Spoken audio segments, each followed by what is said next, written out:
child is a miracle. Our miracle arrived at a time of waiting, of challenges and disappointments.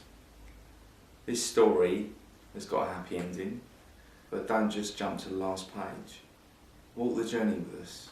We want you to celebrate with us, but to truly celebrate, you need to know the whole story.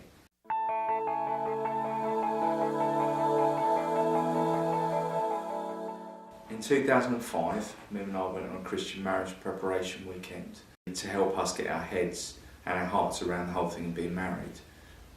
On Sunday, before we went home, each couple was prayed for and prophesied over. One of the words given to us at the time said, "Children will come at the right time." We married in June 2005.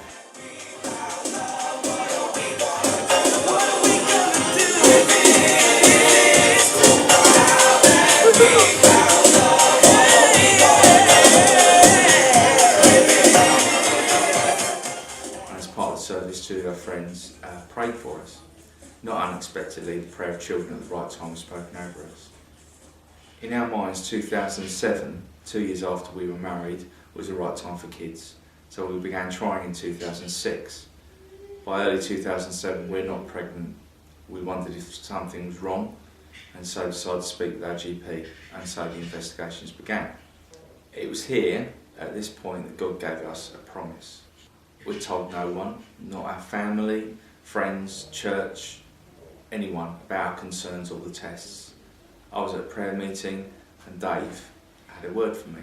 And we were just waiting on the Lord, and as you do, and suddenly the Lord dropped into my mind a psalm.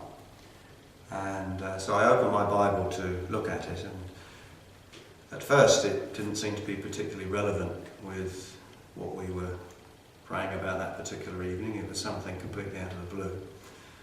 And I suddenly felt that the psalm actually was for somebody in the room. And I didn't know who. It could have applied to a number of people.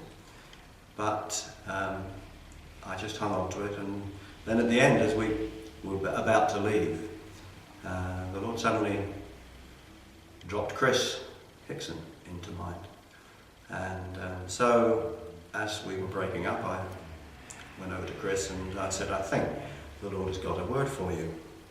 And so it was Psalm 128, which I'd like to read now. "Blessed are all who fear the Lord, who walk in his ways. You will eat the fruit of your labour. Blessings and prosperity will be yours.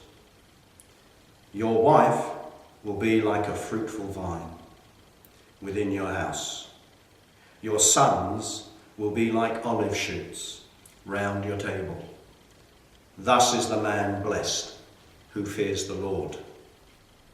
May the Lord bless you from Zion all the days of your life. May you see the prosperity of Jerusalem, and may you live to see your children's children. Peace be upon Israel." I didn't understand at the time. I knew nothing about Chris's circumstances or situation at home.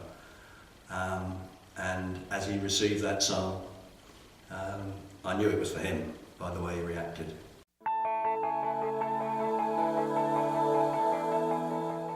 Several weeks later, we were told abruptly by a doctor with, no uncertain terms that we would never have a baby naturally. We'd never naturally conceive. So who do I believe? Do I believe what God is saying? Psalm 128, you can't really take that any other way. You can't interpret it that way any other way. Or what the doctors say, you've got these two things. Who do we believe?